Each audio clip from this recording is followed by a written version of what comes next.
성탄절 아침 오늘 읽었던 누가복음 2장 1절부터 20절 말씀을 중심으로 가난한 자를 위한 성탄이라고 하는 제목으로 함께 말씀을 나누겠습니다. 오늘 성경은 예수님이 언제 어디에서 오셨는가를 우리에게 말씀해 주고 있습니다. 예수님이 어떠한 모습으로 오셨는가도 우리에게 이야기해 주고 있습니다. 그래서 오늘 저는 예수님이 언제 어디에 어떠한 모습으로 오셨는가라고 하는 오늘 성경 말씀을 읽으면서 그 모습을 통하여서 우리에게 주시는 하나님의 음성을, 하나님의 말씀을 함께 나눌 수 있기를 바랍니다. 오늘 2장 1절에 보니까는 가이사 아구스도가 명령을 내려서 온 천하 사람들은 다 호적하라라고 하였다라고 이야기합니다.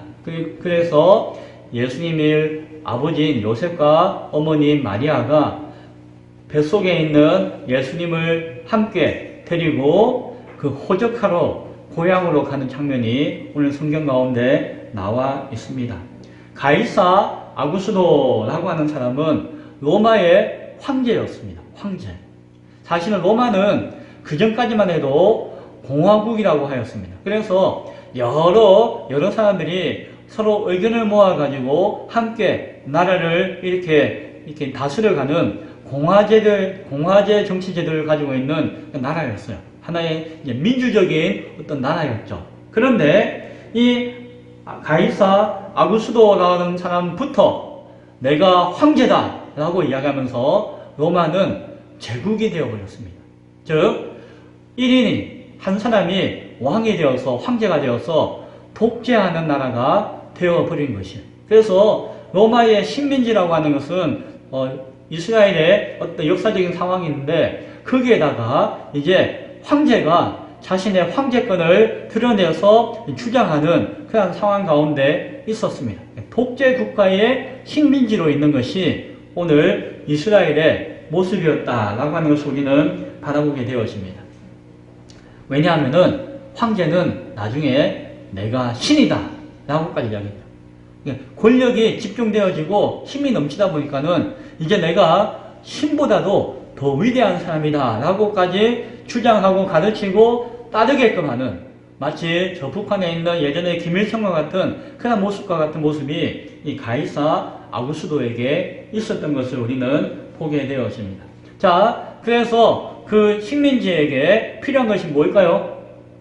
노동력을 착취하고 그리고 세금을 거두는 것이 식민지를 향한 그 제국의 목적이었어요. 그래서 항상 필요하면은 노동력을 착취하는데 늘 일할 수 없으니까, 자, 그러면은 어른 한 명의 노동력은 얼마니까 당신은 항상 당신의 몸값으로 나라를 위해서 세금을 얼마 내어야 한다라고 이야기하였습니다.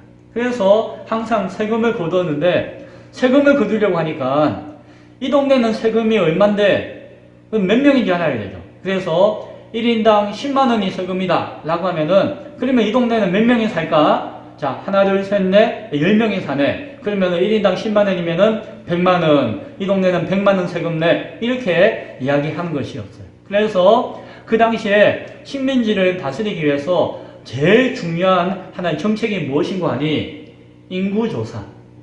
인구가 몇 명인지 알아야지 세금을 매겨서 거둘 수가 있거든요. 그리고 노동력을 착취할 수가 있거든요. 그래서 인구조사하는 것이 그 당시 식민지 정책 가운데 중요한 일이었습니다.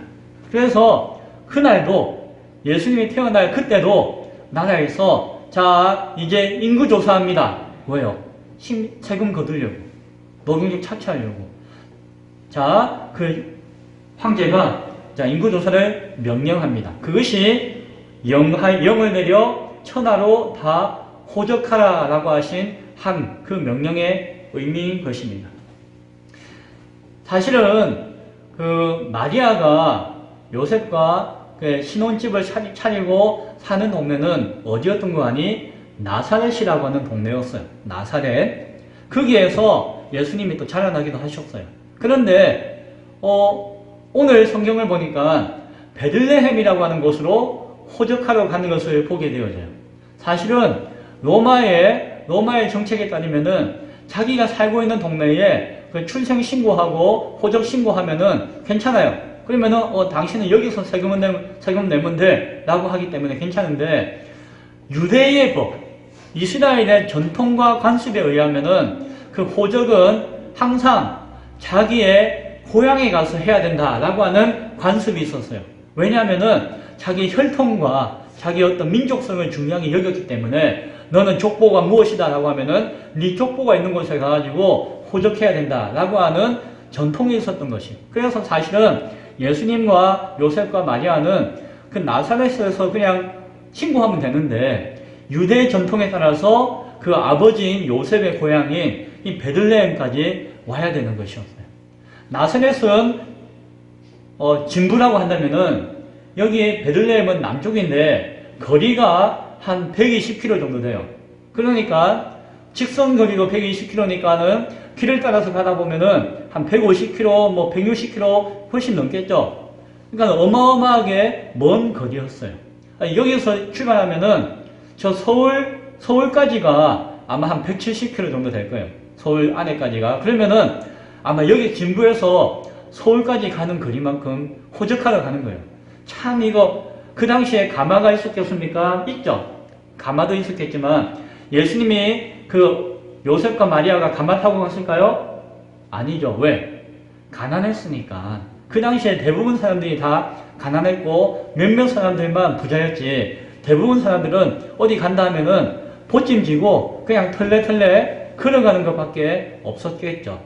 예수님은 그 뱃속에서 그 120km, 150km의 거리를 여행하고 계셨던 거예요. 물론 예수님은 엄마 뱃속에서 딱 앉혀있으니까 힘든지 몰랐겠지만, 그래도 쉽진 않았겠죠. 그런데 마리아, 엄마는 그 아이를 이렇게 만삭의 배를 가지고 그 뭐 150km의 거리를 걸어갔던 것이. 이게 참 만만치 않은 시간이 그 당시에 있었습니다. 원하지 않았죠. 원하지 않았지만 어쩔 수 없이 그 국가가 시키는 거니까. 그리고 자기의 전통과 율법적인 가르침에 따라서 마리아와 요셉은 베들레헴으로 갈 수밖에 없었습니다. 자, 이렇게 보면은 아이고 참 예수님 안 됐네, 아이고 참 마리아 안 됐네 라고 이야기할 수가 있겠죠. 근데 여기에 반전이 있습니다. 무엇인가 하니, 어쩔 수 없이 가난하였고 어쩔 수 없이 고생하였고 어쩔 수 없이 힘들기를 가야 하는 것처럼 여겨졌지만, 사실 이러한 역사적인 배경의 주도권은 가이사 황제에게 있는 것이 아니었어요. 유대의 전통에 있는 것이 아니었어요. 왜냐하면은 미가서에 보면은 뭐라고 이야기하는 거 아니, 650년 전에 메시아는 저 베들레헴에서 태어날 것이다 라고 하는 예언의 말씀이 이미 있었거든요. 즉, 그 베들레헴에서 예수님이 탄생하시는 것은 가이사 황제가 시켜서가 아니라, 율법과 전통에 따라서 그렇게 된 것이 아니라, 무엇이 배경에 있었다고요? 하나님의 뜻과 하나님의 계획이 그 배경에 있었다라고 하는 것이다. 그 사실을 우리는 바라보아야 합니다. 이 역사의 주인공은 황제가 아니었습니다. 권력자가 아니었어요. 돈 많은 재력가가 역사를 이끌어가는 것이 아니었습니다. 역사의 주인공은 누구시다? 하나님이셨어요. 그리고 그 하나님의 뜻 가운데 그 뜻을 이루고자 순종하는 사명을 가진 사람, 그 사명자가 역사의 주인공이라고 하는 사실을 우리는 바라보게 되어집니다. 오늘 우리가 알 수 있는 것은 저와 여러분이 역사의 주인공일 수 있습니다. 아이 목사님, 우리는 저 시골 진부에 조그만 기쁨의 교회에 이렇게 예배하는 사람인데요. 그렇지 않아요. 황제가 역사의 주인공이 아니에요. 돈 많은 사람이 역사의 주인공이 아니라, 역사의 참된 주인공은 하나님이시고, 그 하나님을 믿는 사람, 그리고 그 하나님 주시는 사명을 이루고자 힘쓰는 그 사람이 역사의 주인공인 줄로 믿으시기 바랍니다. 그래서 우리 모두가 이 역사의 주인공인 것입니다. 자, 예수님은 태어날 때에, 해산할 때에 이제 베들레헴에 와서 해산하게 되었습니다. 근데 베들레헴은 큰 동네가 아니었어요. 작은 동네였습니다.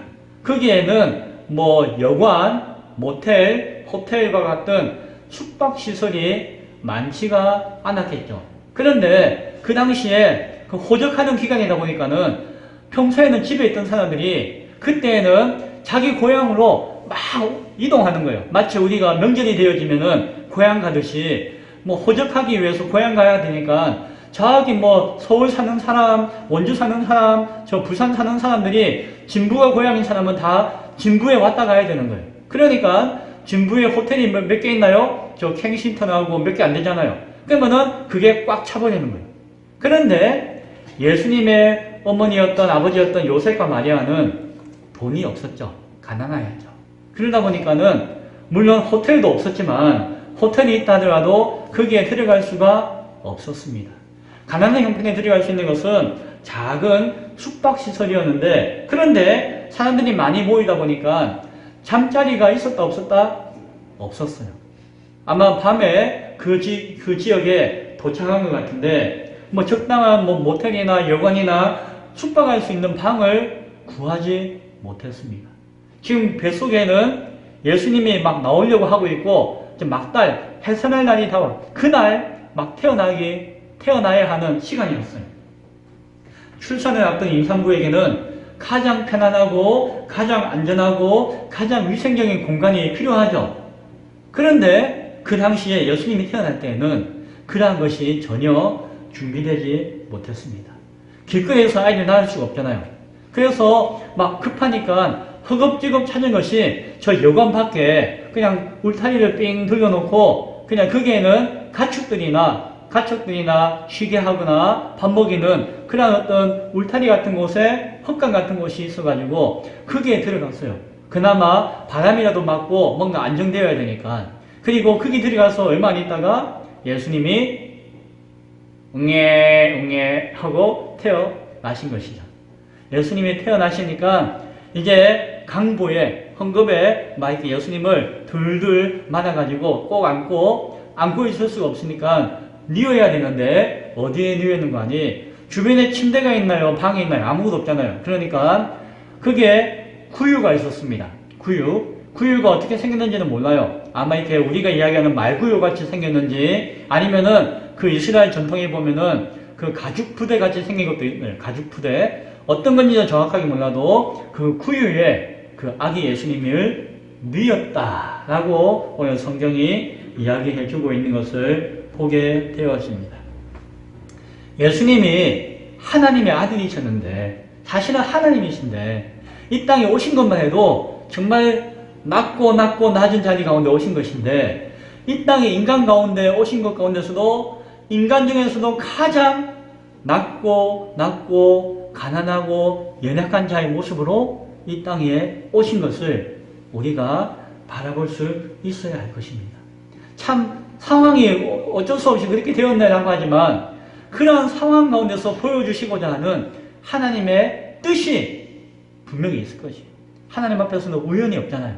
그래서 왜 예수님이 그렇게 낮고 천한 사람이 살 수도 없는 사람이 잘 수도 없는 곳에서 태어나가지고 그 구유에 편안하게 누이게 되셨을까?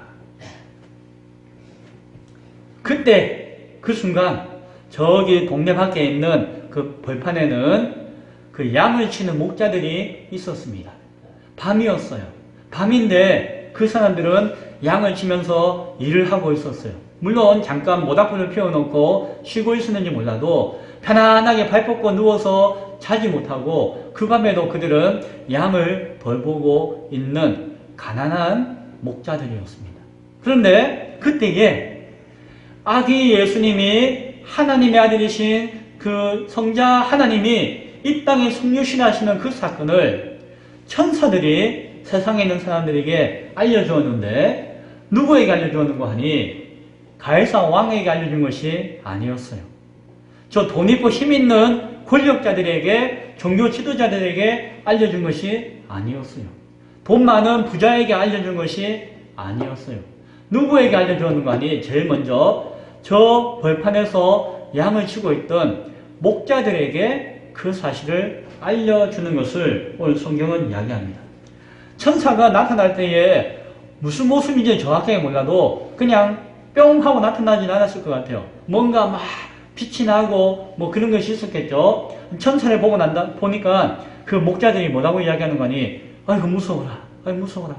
두려웠다고 해요. 두려웠다. 무서웠다. 그런데 천사가 하는 이야기가 무서워하지 말라. 보라. 내가 온 백성에게 미칠 큰 기쁨의 좋은 소식을 너희에게 전하기 위해서 왔다. 자, 오늘 다윗의 동네, 다윗이 그 베들레헴에서 태어났거든요. 다윗의 동네에 너희를 위하여 구세주가 나타나셨으니 곧 그리스도 메시아이신 주님이시다 라고 천사가 누구에게? 그 목자들에게 이야기를 해주었습니다. 뭡니까? 그 수천 년 전, 수백 년 전부터 성경에서 예언하고 기다려라, 오신다, 이제 오실 것이다 라고 했던 메시아가 이 땅에 왔다라고 하는 것을 다른 사람도 아니라 천사가 와서 이야기해 주었다라고 성경을 이야기합니다. 그리고 이야기합니다. 뭐라고 이야기합니까? 자, 거기 가면은 아기가 그 구유에, 참 침대도 아니고 요람도 아니고 구유에 딱 누워 있을 것이다. 누가 봐도 알 수 있는 거죠. 특별한 거니까. 자, 그 구유에 누워 있는 아기를 볼 것인데 그 아기가 금방 천사가 이야기했던 그 표적이다. 그 증거다. 라고 천사는 이야기해 주었습니다. 그러면 하는 이야기는 무엇입니까? 세상에 수많은 사람들이 있지만 하나님께서 그 목자들을 선택하셔서 그들을 사명을 주셔서 사용하기를 원하신다는 것이, 가난하고 힘없는 목자들이었지만 하나님이 그들을 택하셔서 사용하시겠다는 것이에요. 뭐라고 사용하신다고요? 예수님이 이 땅에 오셨다고 하는 증인으로 세우시겠다는 것이에요. 그리고 그 예수님을 향한 그 찬양을 드리는, 찬송을 드리는 자로서 그 사람을 세워서 사용하시겠다라고 이야기하고 있는 것입니다. 그 목자들이 와가지고 저는 음치라서 노래도 잘 못 부르는데요. 어떻게 찬양해야 될까요? 아유, 그 좋은 분을 오시는데 우리에게 그 귀한 사명을 주셔서 참 감사하는데 어떻게 해야 될지 잘 모르겠습니다 라고 했을 것이에요. 그러니까 천사가 갑자기 천군이, 하나님의 군대가 그 천사를 뒤로 쫙 나타난 거예요.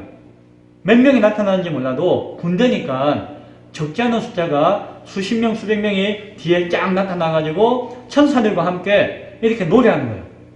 뭐라고 찬송했는 거 아니? 지극히 높은 곳에서는 하나님께 영광이요, 땅에서는 하나님이 기뻐하시는 사람들 중에 평화로다 라고 하면서 노래하는 것이, 이게 무슨 뭐 국거리 장단인지 무슨 세 박자인지 네 박자인지 몰라도 어떤 음악에 맞췄는지 몰라도 그렇게 찬송하였다 라고 성경은 이야기하고 있습니다. 멜로디가 있든 멜로디가 없든 뭐 랩으로 하였든 듣는 사람은 그것을 듣고 함께 즐거워하며 하나님을 높일 수 있는 찬양을, 찬송을 이와 같이 불렀다라고 이야기하는 것이죠. 아기 탄생의 의미가 하나님의 뜻이 이루어지는, 하나님께 영광이 되어지는 것이다. 그리고 아기 예수의 탄생의 의미는 이 땅에는 그 메시아를 영접하고 받아들이는 사람에게는 그 몸과 마음과 삶에 참된 평화를 얻게 되어지는 평화의 예수님이시다 라고 찬양을 막 하는 것이죠. 그래서 그 사람들은 예수님 앞에 찾아가가지고 아기 예수님을 보면서 그렇게 찬양하고 노래하였을 것입니다. 이 사람들은 참 성실한 사람이었던 것 같아요. 하나님이 아무나 부르지는 않은 것 같아요. 즉시로 빨리 가자 우리, 이 귀한 거 빨리 가자 해서 빨리 가서 예수님을 만납니다. 그리고는 마리아와 요셉과 아기를 바라보면서 이 아기가 바로 천사가 이야기했던 그 아기구나, 이 아기가 메시아, 하나님의 아들이시구나 라고 하는 것을 들었으니까 그것을 고백하고 찬양을 하면서 그 예수님을 바라보며 증인이 되어 야 하나님의 아들이 이 땅에 오셨다. 그것이 사실이다. 라고 하는 증인이 되어서 이제 그것을 찬양하고 자기의 길로 갔다라고 오늘 성경은 이야기해주고 있습니다.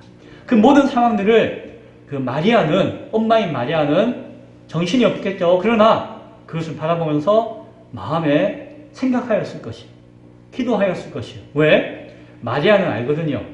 이전에 그 아이가 예수님이 잉태하기 전에 천사가 와서 이미 네가 하나님의 아들을 잉태하게 될 것이다 라고 하는 이야기를 말씀해 주었거든요. 그리고 혹시나 행여나 했는데 정말로 그것이 사실이라고 하는 것을 전혀 처음 보는 목자들이 와가지고 자기에게 이야기해 주었거든요. 그러니까 야 이거 정말 사실이구나. 내가 그 1년 전에 그 보았던 천사가 진실이었고 그 천사가 지금도 나에게 말씀해 주고 있구나 라고 하는 것을 알고 그 하나님의 계획을 바라보면서 함부로 떠들 수가 없기 때문에 말없이 조용히 잠잠히 기도한 것 같습니다. 자, 여기까지가 예수님이 이 땅에 탄생하시는 탄생의 장면을 오늘 성경이 우리에게 보여주고 있는 생생한 모습입니다. 저는 이제 예수님이 언제 어디서 태어나는가에 대해서 나누었고 그 모습이 어떠한가에 대해서도 잠시 나누었죠. 자, 그럼 마지막으로 그러한 모습을 통해서 오늘 성경이 하나님이 우리에게 주시는 깨닫기를 원하시는 의미는 무엇일까라고 곰곰이 생각해 보았습니다. 가만히 생각해 보았습니다. 며칠 동안 생각하고 어젯밤에도 생각해 보았습니다. 그런데 저에게 주시는 깨달음과 감동이 있었습니다. 무엇인가 하니 예수님이 이 땅에 오실 때에 가장 가난한 자의 모습으로 이 땅에 오셨다는 거죠. 가장 힘없는 자의 모습으로 이 땅에 오셨다라고 하는 것이죠. 그리고 예수님이 오셔가지고 우리가 누가복음 말씀을 매번 이렇게 매주마다 보면서 알잖아요. 예수님이 돈이 있으셨나요? 아무 돈도 없고 힘도 없고 집도 없고 본인의 머리에 이렇게 누워서 편안하게 쉴 곳이 없었다라고 이야기하실 만큼 일평생을 가난하게 사셨어요. 예수님이. 가난하게 오셨고 가난하게 사셨고 가난한 모습 가운데 하늘로 올라가셨죠.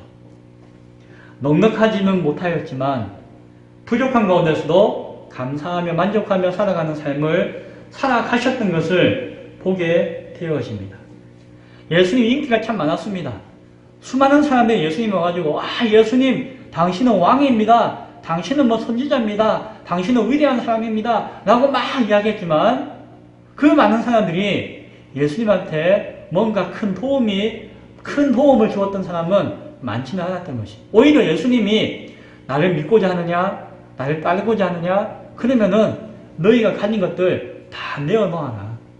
하나님 나라는 돈으로 물질로 가진 것으로 가는 것이 아니니까 오히려 다 내려놓고 그 마음을 가난하게 비우고 자기를 부인하고 오히려 고난의 십자가를 지고 나를 따라야 한다라고 말씀하시기도 하셨어요. 제자들 가운데 부자들도 있었습니다. 마태는 세리라서 뒤로 꽁쳐놓은 돈이 엄청나게 많았어요. 마태는 예수님을 따르겠습니다 라고 이야기하면서 자신의 모든 것들을 다 내려놓았어요. 그 직업을 가지고 있던, 물론 어부였기 때문에 많이 버는 것은 아니었지만 그 직업을 가지고 돈을 벌던 제자들도 이제 모든 것을 다 내려놓고 자발적인 청빈과 가난한 삶을 살게 되었어요. 예수님을 따라간다는 것은 뭡니까? 먹고 싶은 건 안 먹고 그리고 편안한 삶 살지 않고 하나님의 뜻을, 예수님의 뜻을 쫓아서 그냥 자발적인 청빈한 삶을 이 땅 가운데서 살겠다라고 하는 그냥 결단이 있는 것이, 그것이 그런 어떤 삶의 모습이 함께 가는 것이 예수님을 따라가는 삶이었어요. 그냥 있는 거 없는 거 다 쳐들고 안고 지키면서 예수님을 따라가는 사람은 한 사람도 없었던 것을 우리는 보게 되어집니다. 무엇을 의미할까요?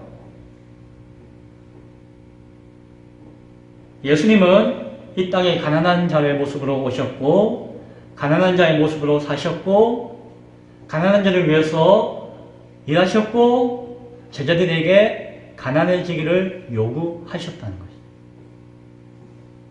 가난이라고 하는 것이 무엇일까요? 가난. 사전을 찾아봤습니다. 사전에 뭐라고 나온 거 아니? 살림살이가 넉넉하지 못한 형편, 그러한 상태를 가난이다 라고 이야기합니다. 그러니까 그 살아가는 데 필요한 것들이 넉넉하지 못하다는 것이죠. 살림살이라고 하는 것은 살아가는 데 필요한 것들이 뭐 여러 가지가 있겠지만 그것이 넉넉하지 못하기 때문에 다른 말로는 부족하다는 것이죠.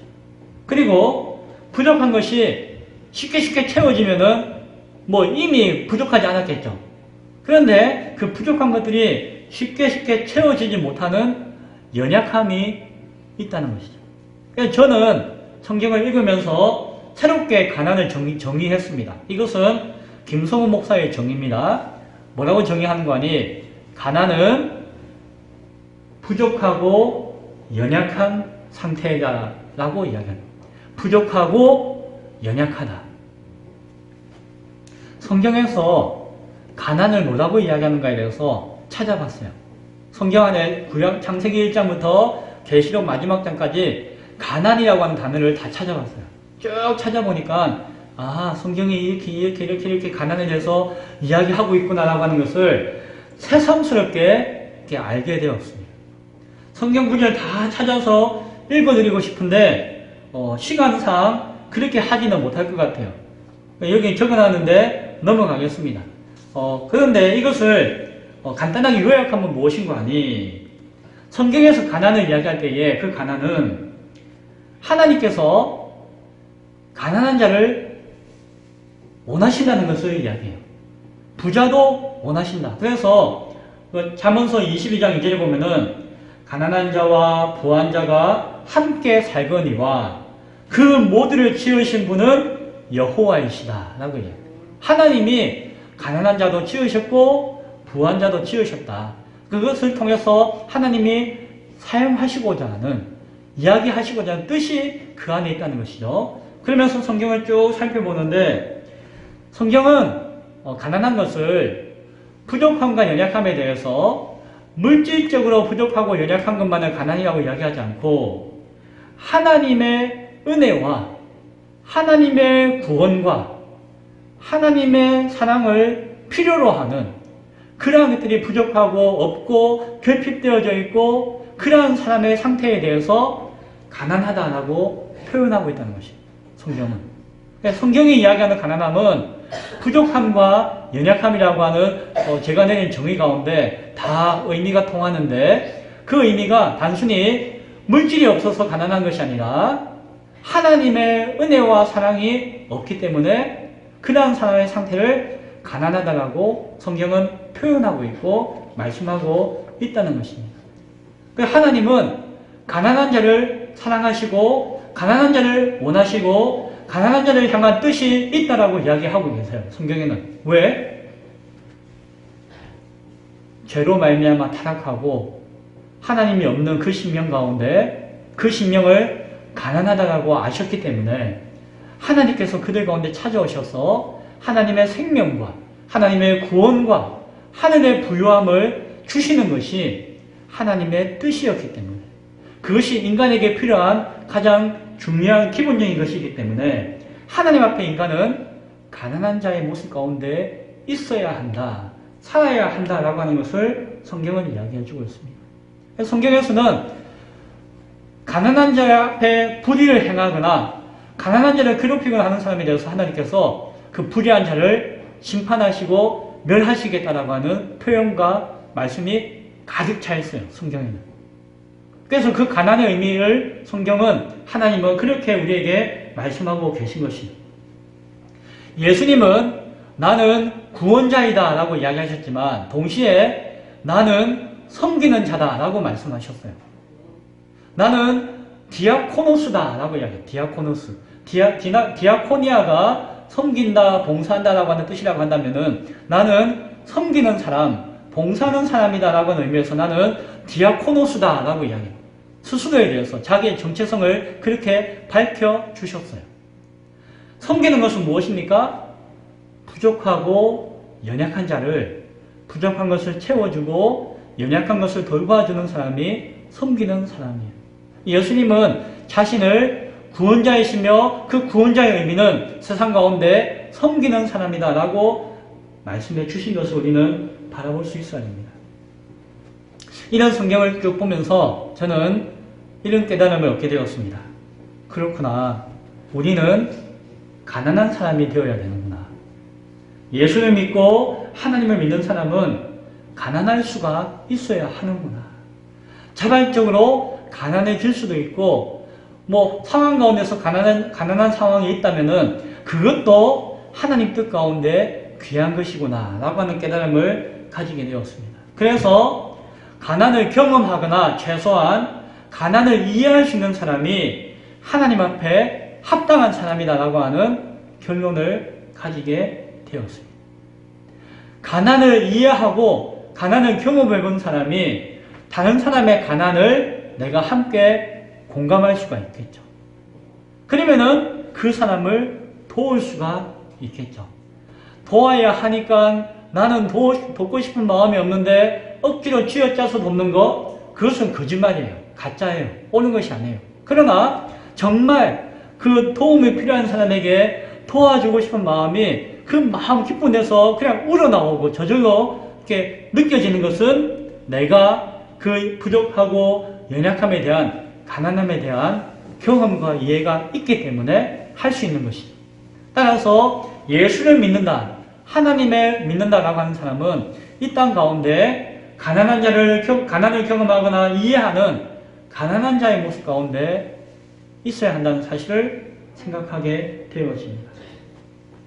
물질적인 것도 그러하고 영적인 것도 그러할 것입니다. 우리의 부족함과 연약함을 경험하고 고백할 수 있을 때에 그게 하나님의 은혜가 참된 은혜이며 하나님의 선물이 참된 감사이며 기쁨이 되어질 것입니다. 가난한 자의 심령으로 하나님을 찾게 되어질 것이고 하나님을 구하게 되어질 것이고 하나님이 채워주시는 그 체험 가운데 기뻐하며 감사할 수 있게 되어질 것입니다. 어쩌면 그것이 구원의 또 다른 표현인 것을 성경을 통해서 우리는 바라보게 되어집니다. 이런 생각과 깨달음 가운데서 오늘날 이 시대가 점점 타락하고 이 시대의 소망이 되어야 할 교회가 점점 힘을 잃어버리고 쇠퇴하는 이유가 무엇일까라고 생각할 때에 여기에서 하나의 답을 찾게 되었습니다. 무엇입니까? 가난함을 잃어버렸기 때문이에요. 교회가 가난함을 잃어버렸기 때문에 교회는 가난한 자를 참으로 돕지 못하고 하나님의 뜻을 온전히 바라보지 못하고 하나님의 구원받은 자로서의 삶을 온전히 살지 못한다라고 하는 생각을 가지게 되었습니다. 예전에는 교회가 참 가난했거든요. 그런데 오늘날 교회는 가난하지 않습니다. 그렇죠. 오늘 우리는 가난하십니까? 최소한 우리 교회는 가난한 교회입니다. 목사인 저도 가난하다고 할 수가 있겠죠. 그러나 이 부족함과 연약함을 통해서 하나님 앞에 고백함으로 나아갈 때에 하나님 주시는 작은 것 하나 가운데 주어지는 큰 기쁨의 은혜를 누리게 되어집니다. 저는 기쁨의 교회를 와서 섬기면서 예전에 경험하지 못했던 정말 큰 은혜들을 많이 경험합니다. 그 이유 중에 하나가 내 마음과 생각과 모습이 가난하게 되었기 때문에 하나님의 은혜를 더 많이 경험하는구나 라고 하는 깨달음을 얻게 되어집니다. 세상에서는 채워줄 수 없는 것입니다. 세상에서는 얻을 수 없는 것입니다. 그러나 하나님께서 채워주시는 하나님의 놀라운 역사를 우리는 경험하게 되어질 것입니다. 하나님은 하나님의 일을 황제를 통하여서 부전을 통하여서 이루시기를 원하지 않으셨고 하나님 앞에 가난한 자의 삶과 심령으로 나아가는 자를 통하여서 하나님의 역사를 이루셨습니다. 역사의 주인공이 하나님이셨지만 동시에 하나님 앞에 가난한 자의 심령으로 나아가는 그 사명자가 역사의 주인공이 되는 이유가 바로 거기에 있는 것입니다. 어쩌면 우리가 누리고 있는 가난함은, 부족함은, 연약함은 하나님 안에서의 축복일 수도 있음을 믿으시기 바랍니다. 우리 주변에 혹시라도 가난한 이웃이나 가난한 교회나 형편이 어려운 사람이 있습니까? 우리는 그 사람을 향한 하나님의 뜻과 사랑이 더 많은 것을 바라보고 우리가 그들을 도울 수 있다면 그것이 하나님 앞에 복의 축복의 근원이 되어진다는 사실을 믿을 수 있기 바랍니다. 하나님은 그것을 원하십니다. 그러면은 내 옆에 있는 가난하고 부족하고 연약한 사람들은 하나님이 보내주신 천사예요. 우리 어르신들 가운데 돈이 가난한지는 모르겠어요. 그러나 몸과 마음이 연약하고 부족하신 분이 계십니까? 혹 우리가 그것을 도울 수 있는 상황 가운데 있습니까? 그러면은 그분은 나의 도움을 필요로 하는 그분은 하나님이 나에게 주신 복을 주시기 위해서 보내주신 천사라고 이야기해도 틀림만은 아닐 것입니다. 가난하다고 도와주지 못하는 것이 아니에요. 세상을 가만 보면은 많이 가지고 있는 사람이 어려운 사람을 도와주는 것보다는 없는 사람을 도와주는 경우가 훨씬 더 많아요. 그렇죠? 왜 그럴까요? 가난을 경험하고 이해하기 때문에. 그 아픔을 함께 공감하기 때문에 내가 없어도 있는 것 다 모아서 나보다 더 어려운 사람을 도와주고 싶은 마음이 생기는 것이죠. 그것이 하나님이 원하시는 하나님의 마음이죠. 사람도 그렇고 교회도 마찬가지입니다.